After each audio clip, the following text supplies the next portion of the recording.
बिस्मिल्लाहिर्रहमानिर्रहीम। नाजरीन अस्सलाम वालेकुम, वेलकम टू इल्म स्टोरी टीवी। मादाम बर्था ने पाकिस्तान के दारुल हुकूमत में पहुंचते ही सबसे पहले टोनी बार के मालिक टोनी का नंबर घुमाया और फिर जैसे ही राब्ता कायम हुआ, रिसीवर पर एक करिख्त और भारी आवाज़ गूंजी। Tony speaking. लहजे में बेपनाह करिख्तगी थी। टोनी मैं क्रेमिया की मादाम बर्था बोल रही हूँ। ब्लू मून नाइट क्लब की मादाम बर्था। मादाम बर्था ने अपना तारुफ कराते हुए कहा, ओ मादाम, आप नाराज से बोल रही हैं? टोनी ने हैरत भरे लहजे में कहा। अलबत्ता इस बार करिश्तगी की बजाय नरमी की झलक नुमायां थी। नहीं, मैं तुम्हारे शहर के होटल हिल से बात कर रही हूँ। अच्छा, अभी यहाँ पहुँची हैं? मादाम बर्था ने मुस्कुराते हुए कहा, हाँ, अभी अभी पहुँची हूँ। ओ वेरी गुड, मगर आप होटल में क्यों ठहरी हुई हैं? आप सीधा मेरे पास आ जाती। टोनी ने बुरा सा मुँह बनाते हुए कहा, नहीं, मैं यहाँ ठीक हूँ, मुझे एक ज़रूरी काम के लिए ख़ास आदमी चाहिए थे। मैं इन्हें अच्छा मुआवजा दूंगी, मगर आदमी काम के होने चाहिए। मादाम बर्था ने कहा, आदमी तो जितने कहें उतने ही आपको मिल जाएंगे, मगर काम की नोयत भी बताएं। टोनी ने पूछा, एक आदमी की निगरानी करानी है, मगर निगरानी ऐसी हो कि मुझे एक एक लम्हे की रिपोर्ट मिलती रहे। मादाम बर्था ने जवाब दिया, काम सिर्फ निगरानी तक ही महदूद रहेगा या आगे भी बढ़ेगा? टोनी ने पूछा, फिलहाल तो निगरानी ही तक महदूद रहेगा, आगे काम बढ़ा तो फिर मैं तुम्हें बता दूंगी। मादाम बर्था ने जवाब दिया, मादाम, अगर आप मुनासिब समझें तो कम अज़ कम टारगेट की हैसियत बता दें, ताकि मैं उसकी हैसियत के मुताबिक आदमियों का चुनाव करूं। टोनी ने कहा और कुछ लम्हों के बाद खामोशी के बाद पूछा, वो एक अहमद सा शख्स है, उसका नाम अली इमरान है, किंग रोड पर फ्लैट नंबर 200 में रहता है। मादाम बर्था ने तफसील बताते हुए कहा, क्या कह रही हैं मादाम, आप अली इमरान की निगरानी कराएंगी? टोनी ने हैरत भरे लहजे में पूछा, हाँ, क्या तुम उसे जानते हो? मादाम ने चौंक कर पूछा, मैं खुद आपके पास आ रहा हूँ। मादाम, आपका कमरा नंबर क्या है? टोनी ने बेचैन लहजे में पूछा। कमरा नंबर 11, दूसरी मंजिल। मगर क्यों, क्या कोई ख़ास बात है? हैरत भरे लहजे में मादाम ने पूछा। आप ख़ास की बात कर रही हैं? ख़ास बात है, मैं भी पहुँच रहा हूँ, आप मेरा इंतज़ार करें। टोनी ने कहा और इसके साथ ही राब्ता ख़त्म हो गया। मादाम ने ढीले हाथों से रिसीवर क्रैडल पर रख दिया था। उसके चेहरे पर हैरत की। इसका ख्याल था कि इमरान को ये गुंडा टाइप लोग ना जानते होंगे, मगर इमरान का नाम सुनकर टोनी पर जो रद्द-ए-अमल हुआ था, उससे ज़ाहिर होता था कि इमरान को ना सिर्फ वो अच्छी तरह जानता है, बल्कि उसका खासा खौफजदा भी है। इमरान की शख्सियत का एक नया पहलू था जो उसके सामने आया था। मादाम इमरान के मुतल्लिक बैठी सोचती रही। उसने इमरान के खात्मे के मुतल्लिक जो मंसूबा बनाया था, अब उसके मुतल्लिक सोच रही थी, क्या वो वाकई कामयाब हो जाएगी? बहरहाल उसने फैसला कर लिया है कि टोनी से बातचीत के बाद इस मंसूबे पर गौर करेगी। तकरीबन 10 मिनट के बाद दरवाजे पर दस्तक की आवाज़ सुनाई दी। कम इन, मैडम बर्था ने कहा। दूसरे ही लम्हे दरवाज़ा खुला और टोनी अंदर दाखिल हुआ। टोनी दारुल हुकूमत का एक मशहूर बदमाश था और ज़ेरे ज़मीन दुनिया का एक खासा मशहूर नाम था। लड़ाई बढ़ाई के फ़न में वो बड़ा माहिर था। यही वजह थी कि उसके नाम की हर जगह दहशत तारी रहती थी। जिस्मानी लिहाज से वो शडोल और मजबूत जिस्म का मालिक था और उसकी चाल ढाल बिल्कुल गैर मामूली थी। हेलो मादाम, बड़े अरसे बाद आपसे मुलाकात हो रही है। टोनी ने कमरे में आते ही मुस्कुराते हुए कहा, हाँ, वाकई तुमने भी तो काफ़ी अरसे से नारक का चक्कर नहीं लगाया। मादाम ने उससे मुसाफहा करते हुए कहा, वो चक्कर लगाने वाला दौर ख़त्म हो गया मादाम, अब तो मेरे कारिंदे काम करते हैं। टोनी ने कुर्सी पर बैठते हुए कदरे फ़खरिया लहजे में कहा, क्या पियोगे? मादाम ने मुस्कुराते हुए कहा, विस्की मंगवा लें। टोनी ने बेतकल्लफाना लहजे में कहा और मादाम ने सर्विस रूम को टेलीफोन करके विस्की का ऑर्डर दे दिया। चंद लम्हों के बाद वेटर विस्की की एक बोतल और 2 गिलास लेकर आ गया। वेटर के जाने के बाद टोनी ने कमरे का दरवाज़ा अंदर से बंद कर दिया और फिर विस्की का जाम उठाकर कुर्सी पर बैठ गया। मादाम, आप किस चक्कर में पड़ गई हैं? इमरान, जिसे आप अहमक कह रही हैं, वो दुनिया का सबसे ख़तरनाक तरीन शख्स है। मेरा मशवरा तो यही है, आप इमरान को न छेड़ें, वरना नताए तवक्को के बरक्स निकलेंगे। टोनी ने विस्की का घूंट पीते हुए बड़े संजीदा लहजे में कहा, क्या बात है टोनी, तुम उस शख्स से बेहद खौफजदा लगते हो, हालांकि मैंने सुना है कि तुम्हारा यहाँ बड़ा नाम है। मादाम ने भी संजीदा लहजे में जवाब दिया, मादाम, आपका मुझ पर इतना बड़ा एहसान है कि आपके हुक्म पर इस सदर को मैं अपने हाथों कत्ल कर सकता हूँ। मगर मादाम ये इमरान ऐसा है कि इसको छेड़ना अपनी मौत को दावत देना है। टॉनी ने तफसील बताते हुए कहा, देखो टॉनी, मुझे इमरान के मुतल्लिक वो कुछ जो शायद तुम्हें अभी मालूम नहीं है, सोचे समझे मंसूबे पर मैं काम करने के लिए आए हूँ और मुझे वो सब कुछ मालूम है। अगर तुम मेरा साथ दे सकते हो तो ठीक है, वरना कोई और बंदोबस्त कर लूँगी। मादाम बर्था ने कदरे नागवार लहजे में कहा, आपकी नाराज़गी वजह है मादाम, मैं दरअसल आपको समझा नहीं सकता। ये इमरान दरअसल क्या बला है, मैं दरअसल आपको समझा ही नहीं सकता।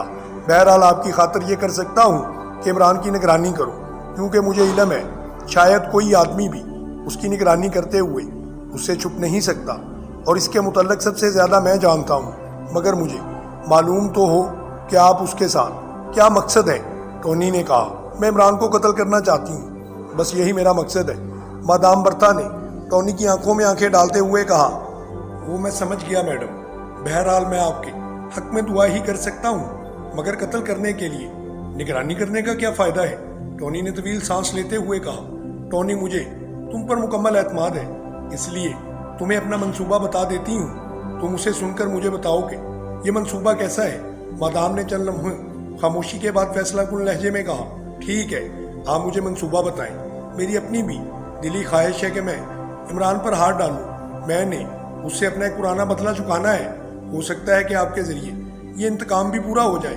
टोनी ने जवाब देते हुए कहा, सुनो, मुझे मालूम हुआ है कि उसके फ्लैट में एक बावर्ची रहता है जो उसका खाना वगैरह पकाता है। ज़ाहिर है इस फ्लैट में सरकारी पानी पाइप के ज़रिए मुहैया होता होगा।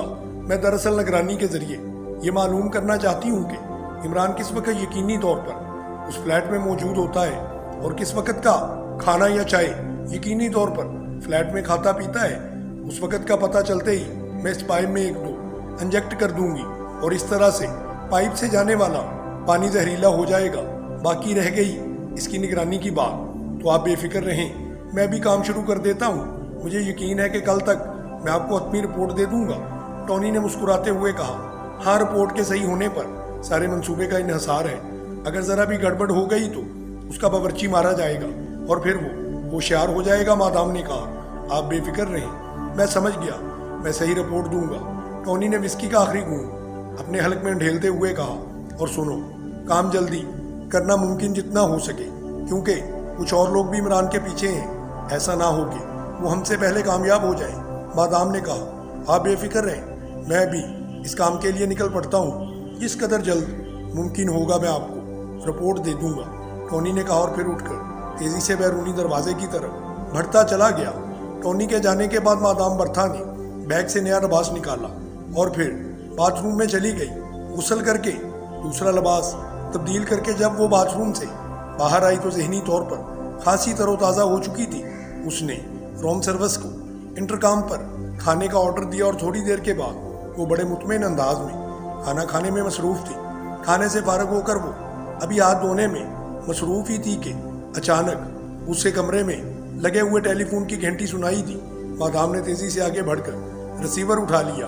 मादाम, मैं टोनी बोल रहा हूँ। दूसरी तरफ से टोनी की घबराई हुई आवाज़ आई, ओ क्या बात है, तुम घबराए हुए लगते हो। मादाम ने चौंक कर पूछा।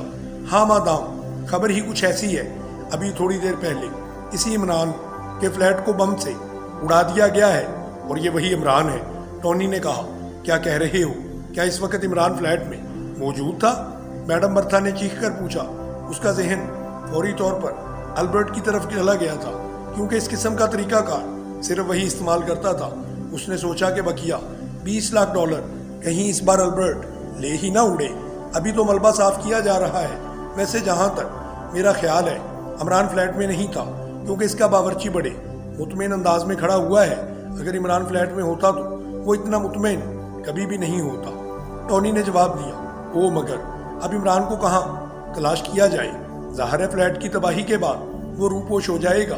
मैडम बर्था ने कुछ सोचते हुए कहा, मादाम, मैं इमरान के बावर्ची को नज़र में रखे हुए हूँ और मुझे इस बात का यकीन है कि वो इमरान को इतला देने जाने के लिए उसके पास जाएगा और इस तरह इमरान का नया ठिकाना हमें पता चल जाएगा। टोनी ने राय देते हुए कहा, बिल्कुल ठीक, तुम उसे नज़रों से ओझल ना होने देना और जैसे ही इमरान का ठिकाना मालूम हो मुझे इतला कर देना, मैं खुद वहाँ पर आ जाऊँगी। मादाम बर्था ने कहा, आपकी क्या ज़रूरत है मादाम, टोनी ने कहा। टोनी फ्लैट की बात और थी, वहाँ हमारा पाइप वाला मंसूबा आसानी से काम कर सकता था, मगर न जाने इसका नया ठिकाना कैसा हो। मैं चाहती हूँ कि खुद उस ठिकाने का जायजा लेकर मंसूबे को नए सिरे से दोबारा तरतीब दूँ। मादाम बर्था ने कहा, ठीक है, आपको इतला दे दी जाएगी।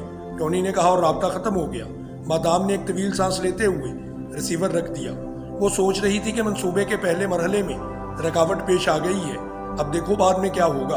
बहरहाल उसने दिल ही दिल में फैसला कर लिया था कि अब काम की रफ्तार तेज कर देगी, क्योंकि फ्लैट की तबाही से साफ ज़ाहिर है कि अल्बर्ट का पहला वार खाली जा चुका था और वो जानती थी कि मास्टर किलर के रुकन इंतहाई तेज रफ्तारी से काम करने के आदी हैं और वो ताबड़तोड़ हमले करते रहेंगे जब तक कि शिकार का खात्मा ना हो जाता।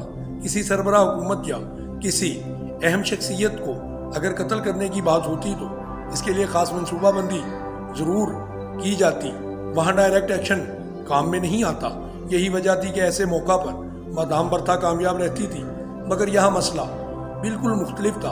अली इमरान कितनी ही अहम शख्सियत हो, मगर उस पर बराह रास्त हाथ डाला जा सकता था, और वो जवाना और राशील की आदतें जानती थी, और यकीनन राशील और जवाना ने भी अपने हमलों का आगाज़ कर दिया होगा।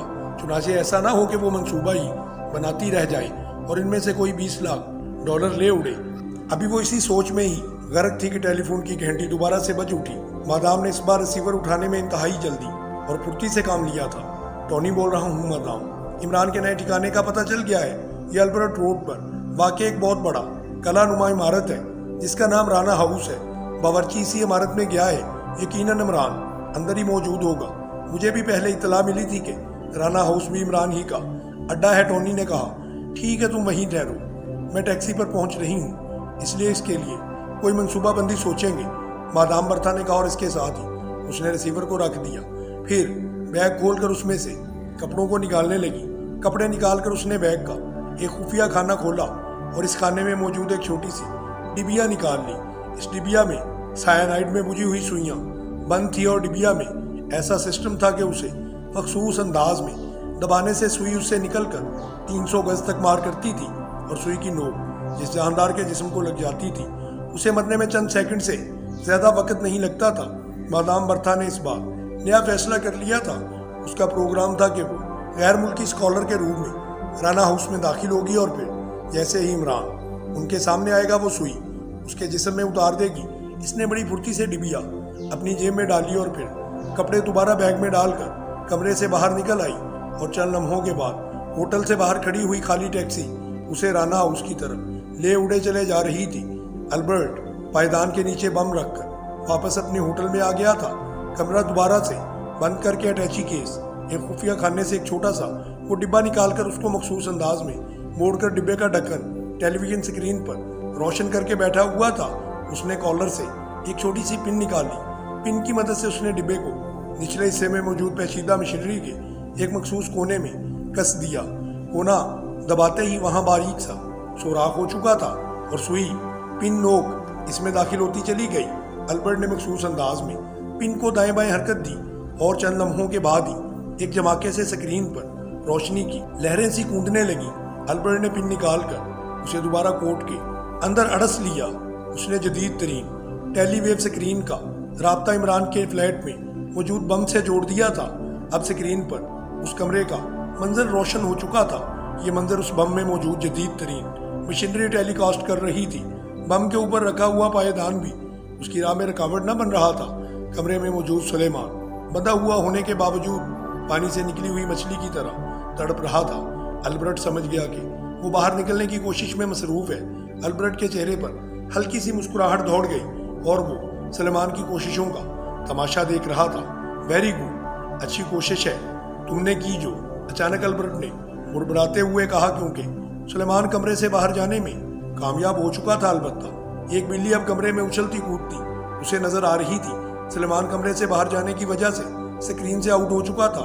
अल्बर्ट खामोशी से बिल्ली की उछल कूद का तमाशा देख रहा था और थोड़ी देर बाद अचानक चौंक पड़ा जब उसने कमरे में एक छोटे कुत्ते को दाखिल होते देखा।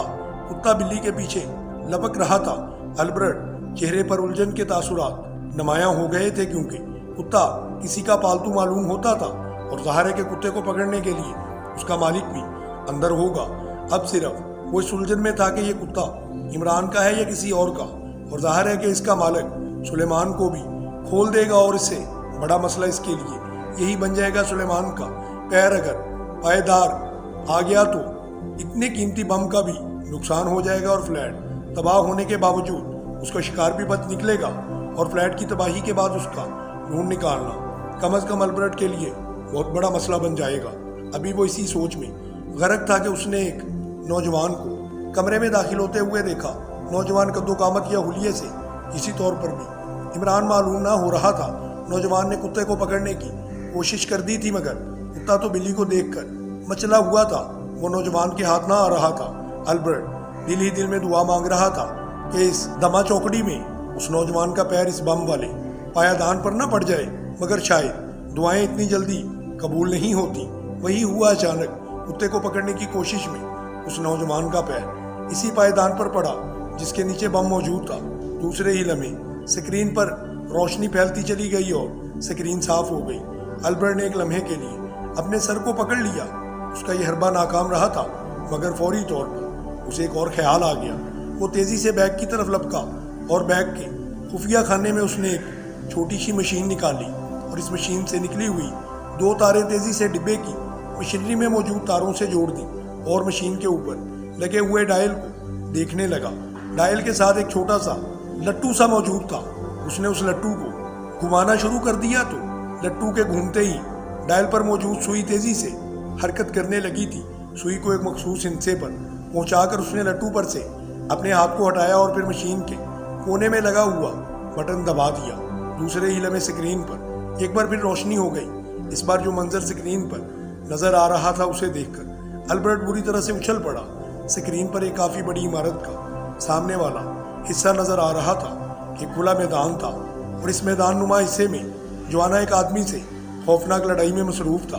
اس نوجوان کے پیچھے 2 آدمی بھی موجود تھے، جن میں سے ایک شڈول بدن کا نوجوان تھا جسے گنڈوں کا لباس پہنا ہوا تھا، دوسرا ایک قوی ہیکل حبشی معلوم ہوتا تھا۔ وہ دونوں بڑے اطمینان سے کھڑے جوانا اور اس نوجوان کے درمیان ہونے والی لڑائی کو دیکھ رہے تھے۔ البرٹ نے دراصل ماسٹر کلر کے باقی 3 ممبرز کے جسم میں ایک مخصوص پرزہ کسا ہوا تھا۔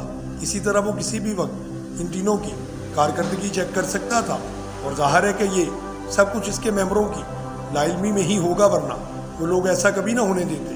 اس طرح البرٹ کو شکار تلاش کرنے اور ان کی کارکردگی کو دیکھتے ہوئے اپنا کر آسانی ہو جاتی تھی۔